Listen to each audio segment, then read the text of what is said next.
Faizon Brandon, Tristen Keys, Tyreek King, Brayden Rouse. Which freshman that just signed will play the biggest impact for Tennessee next year? I got some thoughts.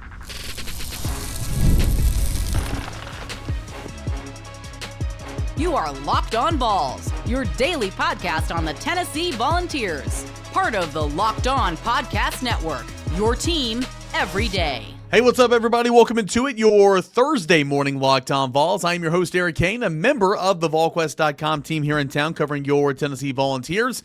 We are a part of the Locked On Podcast Network, where it is your team every single day, the number one sports podcasting network available, and appreciate you guys for tuning in, completely free, listening to the show, watching the show here on YouTube, and checking us out. Got a fun show coming up here today. We got Ryan Schumpert coming on in about 9 minutes or so to talk a little bit about the big win earlier this week. Tennessee basketball, a much-needed win over Louisville, snapping a 3-game skid. We'll talk super sophomores on defense coming up to end the show. But first, we've been kind of looking back at sophomores, and we've already talked about breakout freshmen that were on this year's club.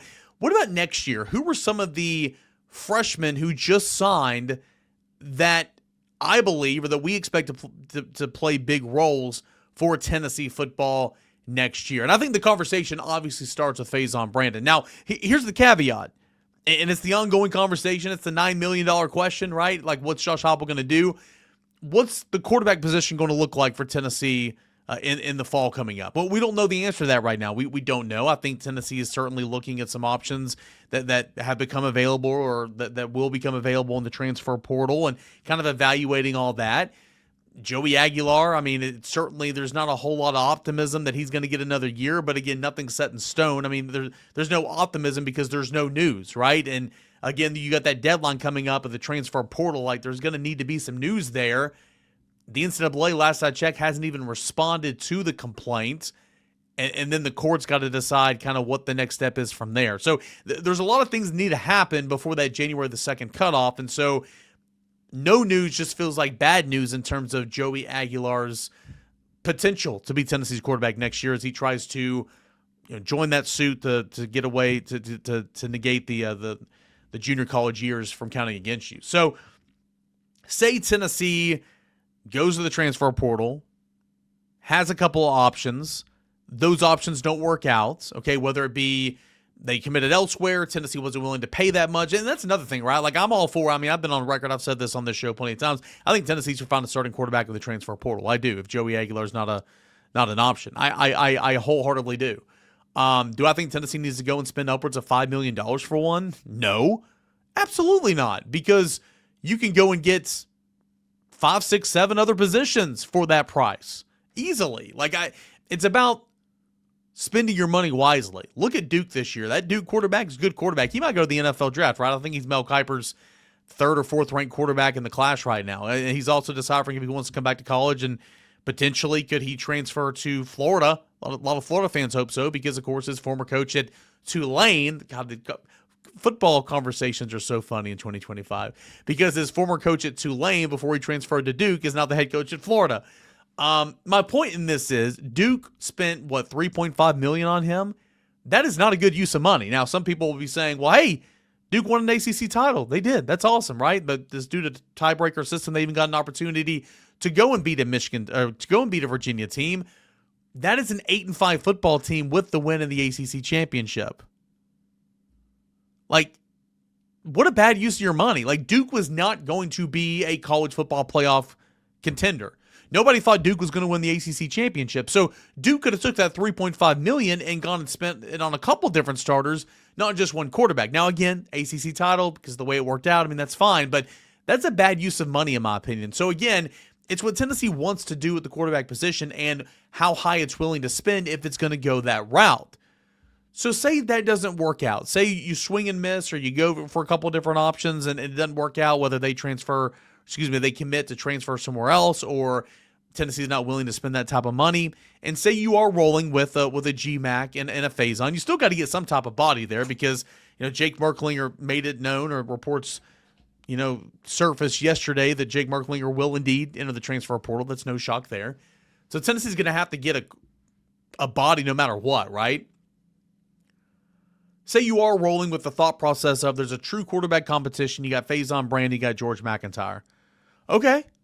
Like, I'm excited to see Faizon Brandon. I am. And I'm excited to see what George MacIntyre does in terms of, like, his second semester of spring ball and kind of how he can grow in, his evolution in this offense, what that looks like, by the time you get to May. But Faizon Brandon has all the tools and the attributes and has everything you want in a quarterback. How quickly can he adapt to this Tennessee offense, and how quickly can he be in the fold and literally pushing for a starting job? I want to see Faizon Brandon. I think that's super exciting. Do I expect him to play a massive role for Tennessee's offense next year? Right now, I'd say no, because, again, I don't know what the quarterback position is. I just don't know. I don't know what it is. Offense as a whole, really, there's not a whole lot of opportunity for true freshmen. Now, you have Tristen Keys, 5-star, the number 1 ranked wide receiver in the entire class, not just for Tennessee's class, but the entire cycle. There's an investment there. How much opportunity does he see? Well, you bring him back 2 receivers who have over 700 yards receiving. Darius Jackson's going to get the start in the bowl game, and he's continued to progress. Travis Smith is here. Like, Tyreek King's going to get some opportunities, don't get me wrong, but how much? I don't know. There's just not a whole lot. Like, Tyreek King's another one that comes to mind, but he's a slot wide receiver, and Braylon Staley's not coming off the field as long as he's healthy. So, like, there's not a whole lot of opportunity on the offensive end for incoming freshmen outside of the quarterback position based on what way Heupel wants to go. Now, defensively, I think this is different. As we know, defense is a rotational spot. What will Jim Knowles' defense look like specifically? What will his tendencies be? We don't know that yet because we haven't watched game after game after game of Jim Knowles' coach defense. Now, we will. We'll learn and we'll continue to study, but we won't get a true feeling for his tendencies in terms of substitutions and all that until we start covering some games. But defense is a rotational position. Defense is a rotational side of the football. So that's why I think one of these 5 players could end up being one of these breakout freshmen we're talking about this time next year. At the linebacker position, one of Brayden Rouse or TJ White. I do think that one of those guys can play themselves into a rotational spot, kind of like Jaden Perlotti did this year. Will Tennessee go to the transfer portal and get a linebacker body because Arion Carter has declared for the NFL draft? Will Tennessee lose anybody else in terms of the linebacker position? Brandon Ains already announced his intentions into the transfer portal. I don't know. We'll see. But I really like the additions Tennessee got in terms of the signatures of Brayden Rouse and TJ White. Both of those guys top 100 players in the cycle. Both those guys very athletic. Brayden Rouse plays in one of the best high school programs in the state of Georgia, and we know about high school football in the state of Georgia. TJ White is super fast, very physical. I think both these guys can play out of the box and kind of hang with some people. Like, I'm not saying that's going to be a strength, but has the ability to play outside of the box. But I think both these guys are inline run stoppers and can run sideline to sideline. I'm intrigued to see what the linebacker position between Brayden Rouse and TJ White looks like in terms of a freshman that can jump into that rotation spot next year. And then on the defensive line, again, especially if Rodney Gardner's still the position coach, there's going to be playing a lot of different guys, right? And one of these late additions, maybe J.J. Finch, maybe Carter Gooden. Both those guys, Carter Gooden was a very highly ranked player. J.J. Finch, in my opinion, very underrated, very underranked in terms of the rankings. They have the size, they have the athleticism. Could they find a spot in the interior of this new look defensive line? What about Darion Albert? A guy that I also think is very underrated in this class. I think on the defensive line, there can be some opportunity for a true freshman next year. But again, I'm going to continue to look and kind of evaluate and study Jim Knowles' defense because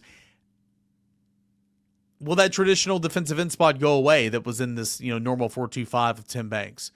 Will they elect to play 2 more like Leo-type guys and then bigger guys in the interior? I don't know. We'll see. If that's the case, that could certainly affect the defensive line rotation. So we'll have to see. But I do think that on the offensive end, less opportunity. But, of course, Faizon leads that conversation because he might very well be in the mix for Tennessee's starting quarterback next year as a true freshman 5-star. Tristen Keys, think he should get a little bit of opportunity as a wide receiver.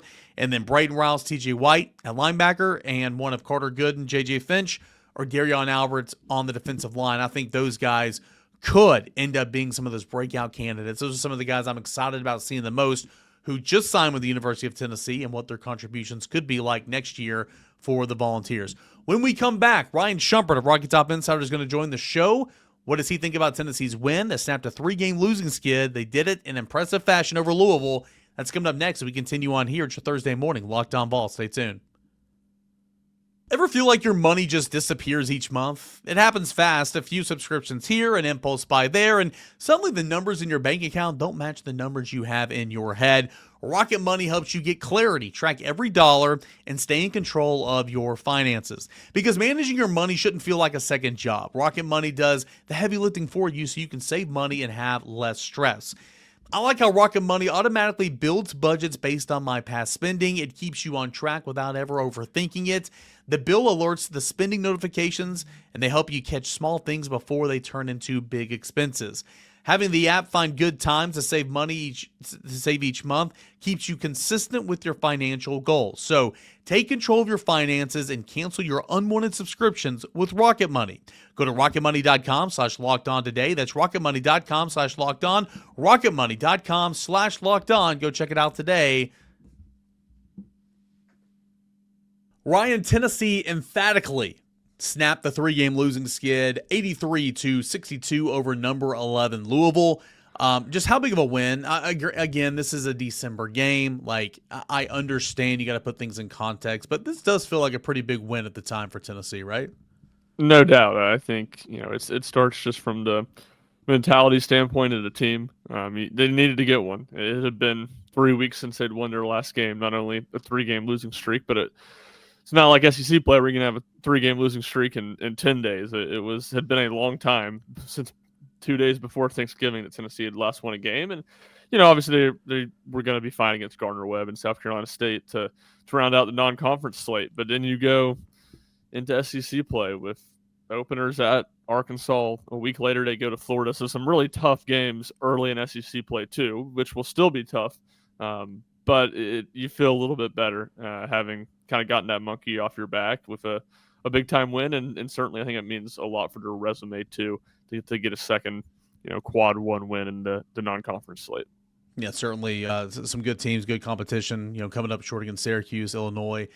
Did not happen here against Louisville. And, of course, losing to Kansas there, the final game in the Players Era Championship out there in Vegas. So what was the difference? I mean, it wasn't free throws. Tennessee was pretty on par for free throws lately. That's not good, but Tennessee just beat the brakes off of Louisville. I mean, what was the difference in this game compared to the last 3? I think the biggest has to be defensively, and that's what's so impressive to me, because Louisville is such a good offensive team, entered the game ranked second in adjusted offensive efficiency, and with the type of players that have given Tennessee issues, so guard heavy. And look, they didn't have Michael Brown, who's one of their best players, starting point guard, but still a really good backcourt. And we'd seen it even in the Houston game that Tennessee won. Tennessee has struggled to stay in front of guards this year, but Tennessee really didn't have at least limited it, and they funneled things well to Felix Okpara at the rim when they did get beat off the dribble. And I thought Okpara played one of his better games the last couple of weeks. So to me, that's the biggest aspect. Some of the numbers are, jarring with how good Louisville's been offensively and how little Tennessee held them to. And then, offensively, I think, it's kind of twofold. It was a story of 2 halves, I guess I should say. First half, Tennessee took advantage of their size. Their size advantage, I guess. It took advantage of that. They pounded the ball inside to Jaylen, Carey, and JP Estrella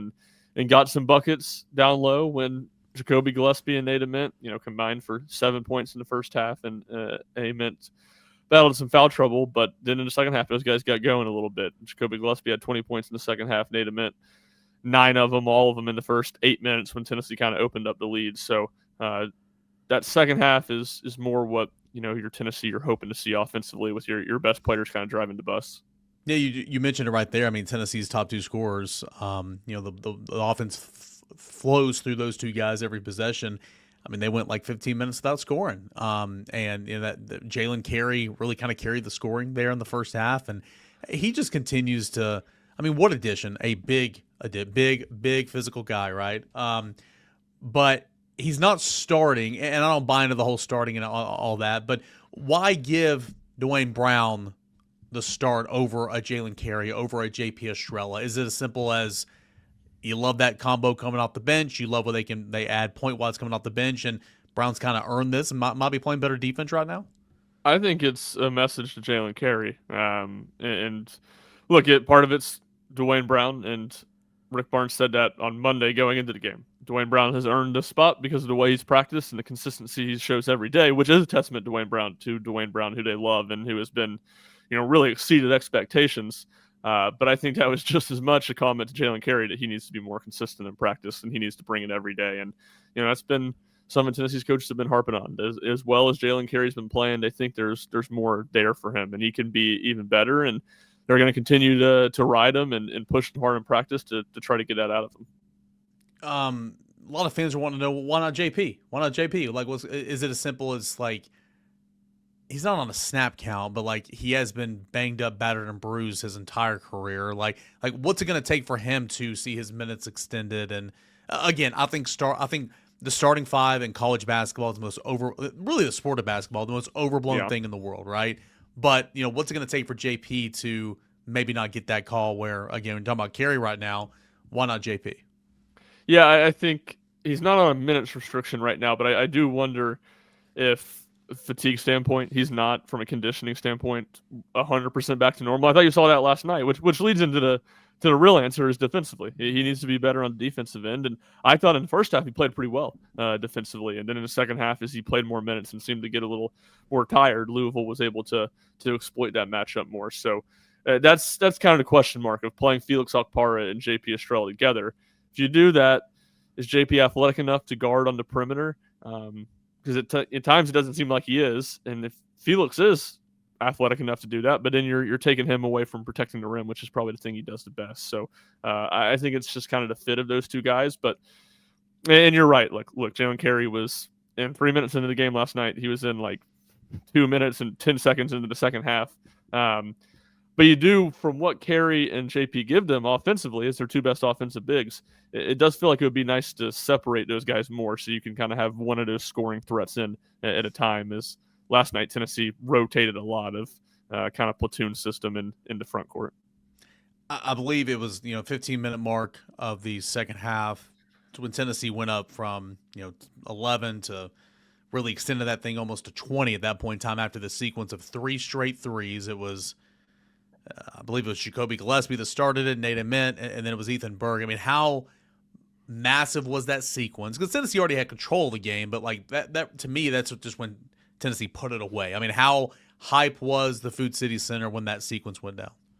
Yeah, it was definitely in low bar because Tennessee's only played by games, but definitely the most electric the environment's been this year, and the roof kind of came off. And you're right, it was 15 minutes left, and it really proved to be the knockout blow. Tennessee got it to double digits at that point. I think the first 3 got it to double digits, and it ends up at 15. And Louisville never really had a counterpunch. They never came back and did anything to make the game interesting. So, that was a big moment. Pat Kelsey took a timeout after the Berg 3, and, it felt like you got a lot of these new Tennessee players, or JP Estrella, who obviously missed all last year with an injury, that haven't played in a big-time home game, and they were kind of savoring that moment as the crowd got into it.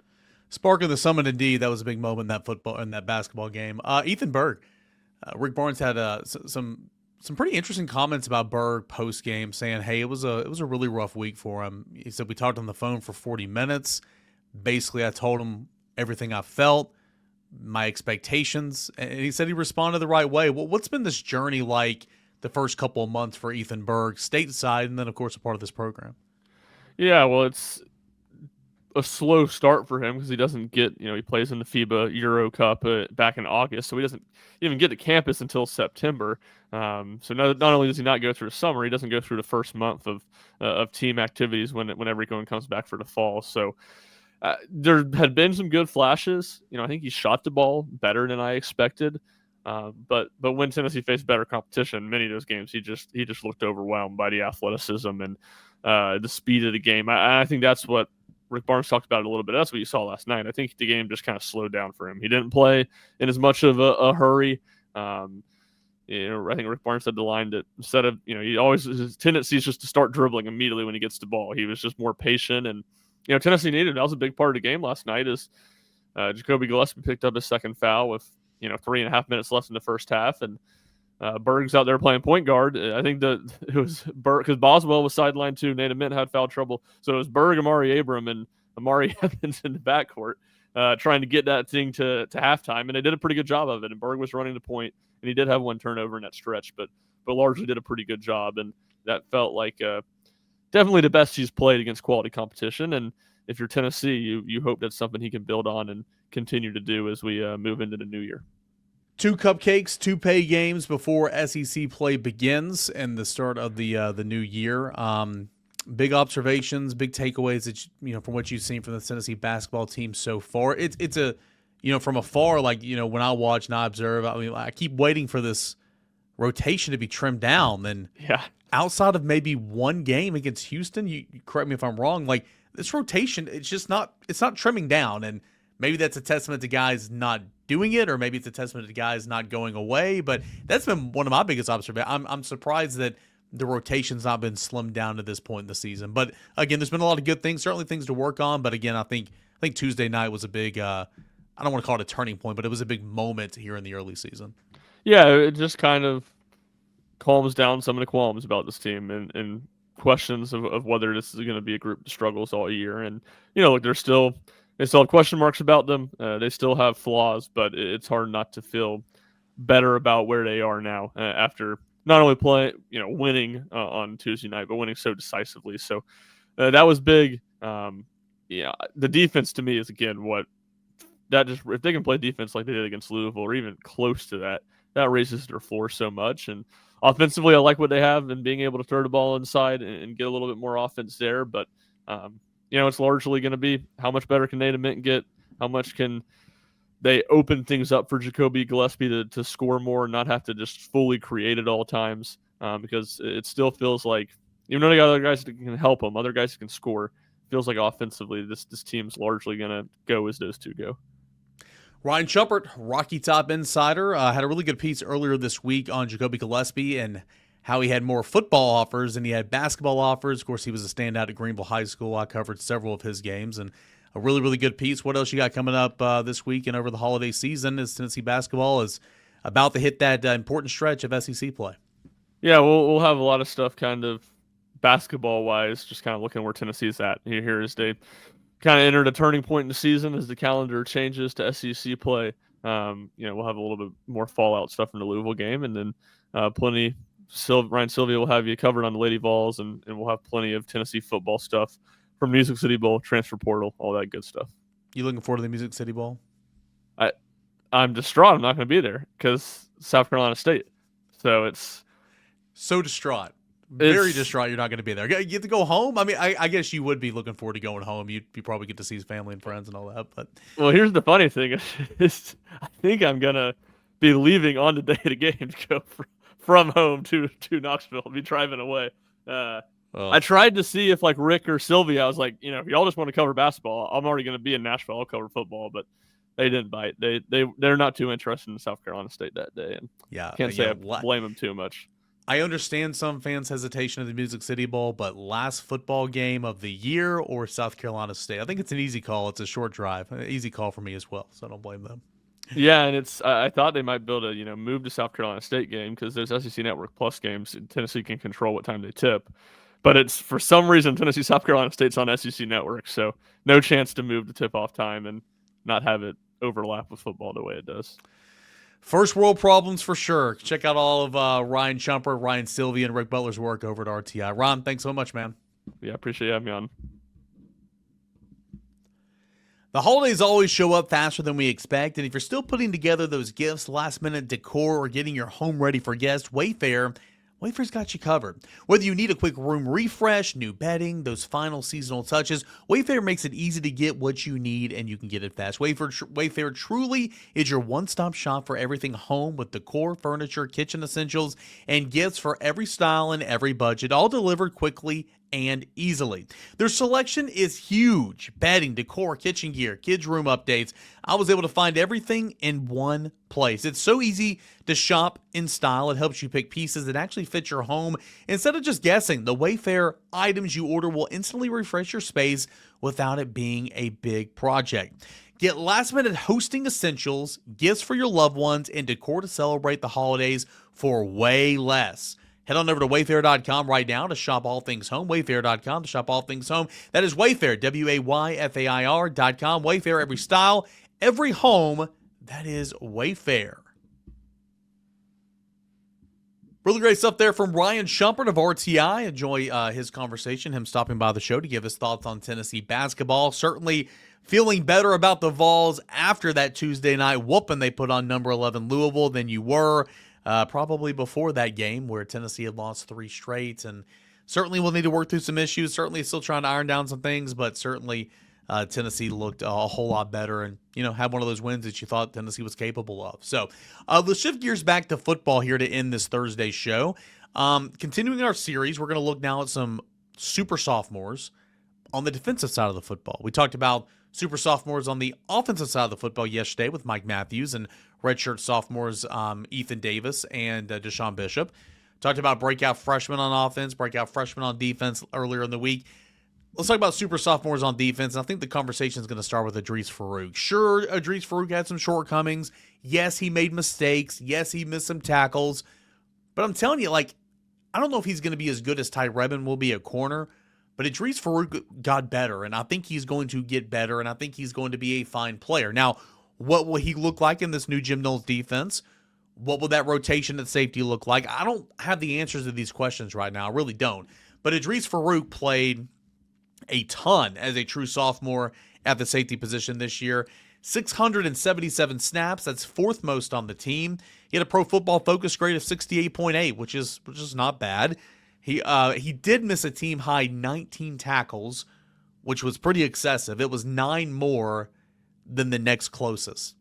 So 9 more than the next closest. So that is not something good for Farouk, but he did do a lot of good things. Okay, he had some bright spots. Finished 3rd on the team with 71 tackles, logged the 2nd most interceptions at 2, one of which was a pick 6 that he had at Kentucky. He forced 4 fumbles, nose for the football, comes down here hill and hit. You got to love that from a guy in the secondary. Forcing the 4 fumbles that led the team. Had the best game of the season against Oklahoma, where he recorded 10 tackles, had 2 forced fumbles, and he graded out at 83.9, according to Pro Football Focus, on 66 snaps. That is a heck of a football game. So we'll see what the transfer portal will bring for Tennessee at the safety position. We'll see what the rotation looks like for Jim Knowles defensively at the safety position. Again, those are answers those are questions we don't have the answers to right now.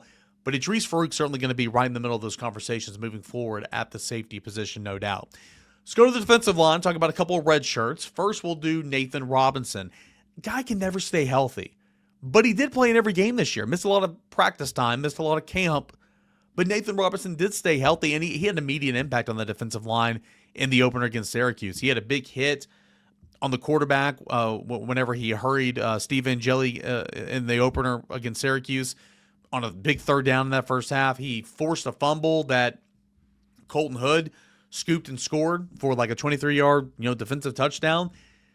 He played a lot of games this year, played in all 12 games. It was part of that rotation. And again, as he continues to sharpen his tools, hone his craft, I think he's going to continue to get better and better. Played a career high 276 snaps this year, defensive tackle, graded out at 66.0 according to PFF. 14 tackles, 2.5 TFLs, 1.5 sack. We did have 1 fumble recovery, or 1 forced fumble. That was in the opener. And that was a part of a strip sack as well. He had a season-high snap counts of 30 against Georgia, 31 against Kentucky, and he's going to be asked to do more because Tennessee's going to be losing some starters in the interior right now. Bryson Eason, Jackson Moy, Don Bailey could slide inside, so Tennessee's going to have to be replacing a lot of defensive tackle bodies. Nathan Robinson needs to stay healthy, and Nathan Robinson certainly needs to be a big factor for Tennessee in the interior of the defensive line next year. We'll conclude this conversation with Tyree Weathersby. I think Tyree Weathersby, he was one of my favorite signees a couple years ago when he signed. I watched his high school tape. I evaluated his film. I wrote the impact analysis, talked to his high school football coach. I really liked his game coming out of high school. He was one of those guys that sprinted down the field on kickoff and had the athleticism to do a lot of different things. Injury derailed him. He was going to be a factor as a true freshman, but an injury derailed him in fall camp. He got buried in the depth chart last year, but this year he was a part of the rotation. He did a lot of good things. 23 tackles, 2.5 TFLs, had 1 sack, 229 snaps. Obviously, that's a career high this year. He only had 40 snaps a season ago, again, when he was buried on the depth chart.